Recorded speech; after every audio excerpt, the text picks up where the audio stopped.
வணக்கம். அறிவியல் ஒளியில் ₹1 அறிவியல் தமிழ் மன்றத்தின் அறங்காவலர் பரம நடராசன் அவர்கள் இன்று தமிழரும் உயிர் தமிழும் என்ற தலைப்பில் நம்மிடையே பேசுகிறார். அனைவருக்கும் இனிய வணக்கம்.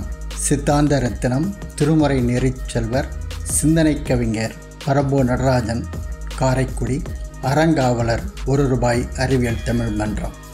இன்றைய கருத்தரங்கத்தினுடைய தலைப்பு தமிழரும் உயிர் தமிழும் உயிர். எந்த இனத்திற்கும் மொழிக்கும் இல்லாத பெருமை நம் தமிழ் மொழிக்கும் தமிழருக்கும் உண்டு. காரணம், மனித இனம் எப்படி வாழக்கூடாது என்ற வாழ்வியலை கற்றுக் கொடுத்த தமிழரின் பண்பாட்டு பெருமைகளை இன்று உலகம் முழுவதிலும் தடம் பதித்திருக்கிறது. தாய்மொழி ஊற்றாம் தமிழன் என்ற மரபாம் என்ற சொல்லுக்கு ஏற்ப தமிழை வளர்த்தவர்கள் பழந்தமிழர்கள். இந்த உலகமே வியக்கும் வண்ணம் எண்ணிலடங்காத, கணக்கில் வழிவராத கருத்தை தமிழ் காப்பியங்கள் வாயிலாக எடுத்துரைத்து வரலாற்றில் சிறப்புற்று விளங்குகிறார்கள் தமிழர்கள். தமிழ் என்பது ஒரு மொழி மட்டுமல்ல, ஒரு கலாச்சாரம், ஒரு பாரம்பரியம், ஒரு பண்பாடு என்று பல சிந்தனைகளை நமக்கு தமிழ் மொழி தந்திருக்கிறது. தமிழர் என்றோர் இனம் உண்டு, தனியே அவர்க்கோர் குணம் உண்டு என்று பாடினார் நாமக்கல் கவிஞர் ராமலிங்கம் பிள்ளை அவர்கள். பண்டைய காலந்தொட்டே தமிழன் நாகரிகத்தோடு வாழ்ந்தான் என்பதற்கு நிறைய சான்றுகள் உள்ளன. ஒரு மொழியை தாய்மொழியாக கொண்டு பேசும் மக்களின் எண்ணிக்கை அடிப்படையில் இந்த உலகத்தில் 18வது இடத்தில் நம்முடைய தமிழ் மொழி இருக்கிறது என்று நினைத்து பார்க்கின்ற பொழுது மிகவும் பெருமையாக இருக்கிறது. இந்த உலகத்தில் எந்த இடத்துக்கு சென்றாலும் அங்கே எங்காவது ஒரு மூலையில் தமிழன் வாழ்ந்து கொண்டிருக்கிறான் என்பதுதான் இன்றைய நடைமுறையில் நான் கண்ட உண்மை. உலக மொழிகளான லத்தீன், லாவோஸ் போன்ற மொழிகள் போல பழமையும் பெருமையும் பெற்று வழங்கிய மொழி தமிழ் மொழி. 247 எழுத்துக்களில் உலகையே கட்டி இணைத்த மொழி தமிழ் மொழி. அழகுக்கு அழகு சேர்ப்பது போல் அறிவுக்கு அறிவு சேர்த்து மகிழ்ந்தவன் நம் தமிழன். அதற்கு நிறைய எடுத்துக்காட்டுகள் நம்முடைய மொழிகளிலே இருக்கின்றன. 50 காப்பியங்களில் வீரச்சுவை, இனிமைச்சுவை, மருந்து, இயற்கை என்று அனைத்திற்குமே பழங்காலத்தே படைப்பை கண்டவன் தமிழன்.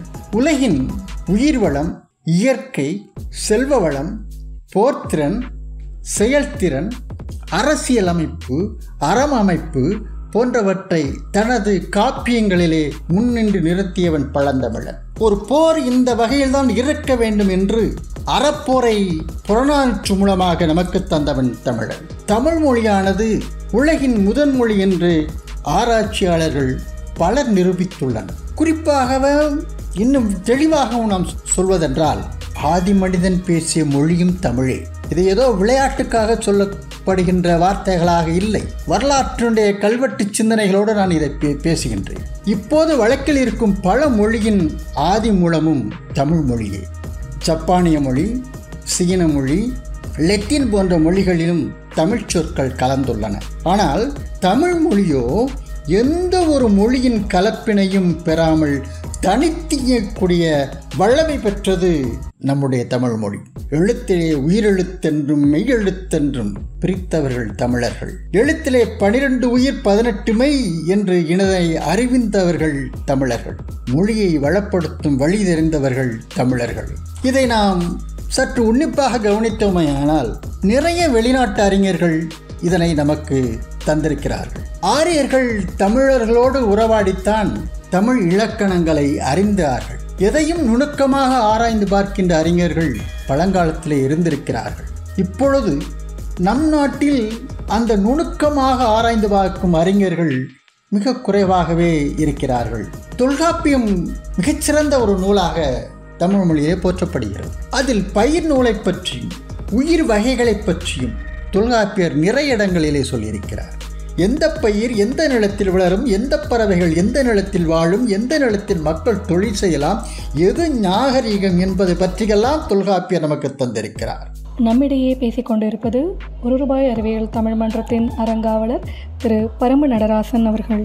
உலகத்திலே கண்டறியப்படுகின்ற ஜியாலஜி என்று ஆங்கிலத்திலே சொல்வார்கள், அதை பற்றியும் தொல்காப்பியத்திலே காணலாம். அது மட்டுமல்ல, சைவ சித்தாந்த கருத்துக்களையும் நாம் தொல்காப்பியத்திலே நாம் கண்டு உணரலாம். எழுத்துக்களை ஒளி எழுத்தென்றும் வரி எழுத்தென்றும் பிரித்தவர்கள் தமிழர்களே. இதை தொல்காப்பியம் என்னும் அரிய நூல் 5000 ஆண்டுகளுக்கு முன்னே தோன்றுகிறாவிட்டால் இவைகளெல்லாம் நாம் அறிந்து கொள்வதற்கு எந்த வழியும் நமக்கு கிடையாது. தனது பாரம்பரியத்தை கடைப்பிடித்தாலும் நாகரிகங்களை கடைப்பிடிப்பதிலும் தமிழனை மிஞ்சிட எவரும் இல்லை.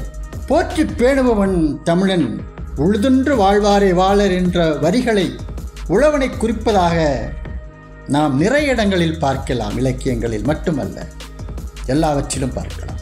தமிழை போற்றி பேணுவதை போன்று தனது தொழிலையும் பேணுபவன் தமிழன் என்றால் மிகையாகாது.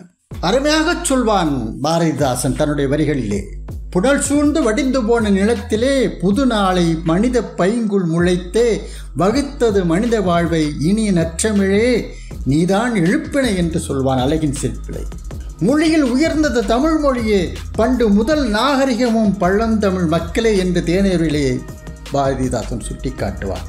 பாரதி கூட சேமமுற வேண்டுமெனில் திருவெல்லாம் தமிழ் விளக்கம் செழிக்கச் செய்வீர் என்று தேமதர தமிழோசை உலகமெல்லாம் பரவுகள் செய்தல் வேண்டும் என்று சொல்வார். தமிழ் மொழியின் சிறப்பு என்பது மிகச்சிறப்பாக இந்த உலகத்திலே போற்றப்படுகிறது. தமிழர்களுக்கு உயிராகவும் உயிர் மூச்சாக விளங்கும் தமிழானது இன்று தமிழ் பேசுவது அவமானம் என கருதும் அளவிற்கு அழிவடைந்து வருகிறது. பிற மொழிகளின் மீதான மோகமும் கலாச்சார மாற்றங்களும் தமிழை 2ஆம் மொழியாக கருதுவதற்கு உறுதுணையாக அமைகின்றன. இன்றைய நவீன உலகில் ஆங்கில மொழியே அத்தாவசியமாக காணப்படுகிறது. ஆங்கில வழி கல்வி, ஆங்கில மொழியிலான வேலை வாய்ப்புகள், அந்நிய வாழ்க்கை முறையின் மீதான அதீத ஈர்ப்பு போன்றன ஆங்கில மொழிக்கான தேவையை உருவாக்குகின்றன. இதனால் தமிழனின் தேவை குறைவடைகின்றது. இந்நிலை மாற வேண்டுமாய் தமிழ் மொழி கல்வியானது ஊக்குவிப்பதோடு தமிழ் மொழியை சிறு வயது முதலே குழந்தைகளுக்கு பேச கற்றுத்தர வேண்டும். தமிழுக்கும் அமுதென்று பேர், அந்த தமிழ் எங்கள் உயிருக்கு நேர் என்று சொல்வானே, இன்பத் தமிழ் எங்கள் உயிருக்கு நேர் என்று சொல்வானே பாரதிதாசன். தமிழான தமிழ் பேசும் மக்களின் உயிர் மூச்சு போன்றது என்ற தமிழை பெருமைப்படுத்துகின்றவன் பாரதிதாசன். பெரும்புகள் கொண்ட காவியமான இராமாயணத்தில் கூட தமிழ் மொழியை மதுரமான மொழி என்று கவி சக்கரவர்த்தி கம்மன் குறிப்பிடுவார். தமிழ் மொழியினுடைய பேச்சுக்கும் எழுத்துக்கும் இந்த உலகில் வேற எந்த மொழியும் இணையில்லதாக இருக்க முடியாது என்று என்னுடைய கருத்தாக நான் பதிவு செய்ய ஆசைப்படுகின்றேன். படிப்பதற்கும் பேசுவதற்கும் எளிமையானது இனிமையானதுமான மொழி தமிழ் மொழி. நாம் பெருமை வற்றாத நதி போல கூறிக்கொண்டே போகலாம். உலகின் மிக தொன்மையான மொழியாகிய தமிழை பாதுகாக்க வேண்டியது நமது ஒவ்வொருவரின் தலையாய கடமையாகும். உயரிய மொழியாகிய தமிழை காக்க முடிந்தவரை பிறமொழி சொற்களை கலக்காது தூய தமிழில் பேசுவதோடு தமிழின் அரிய நூல்களை பேணி பாதுகாக்க நாம் முன்னின்று நிற்க வேண்டும். எங்கள் வாழ்வும் எங்கள் வளமும் மங்காத தமிழென்று சங்கே முழங்கு என்று பாவேந்தர் பாரதிதாசன் குறிப்பிட்டதைப் போன்று தமிழை நமது வளமாக போற்றி அதன் தனித்தன்மையை காப்போமாக. தமிழ் வெல்லும், தமிழ் வென்றால் அதுதான் நமது தமிழனுடைய மிகப்பெரிய வெற்றி. தமிழும் உயிர், தமிழரும் உயிர் என்று கூறி வாய்ப்பளித்தமைக்கு நன்றி பாராட்டி விடைபெறுகிறேன். நன்றி, வணக்கம்.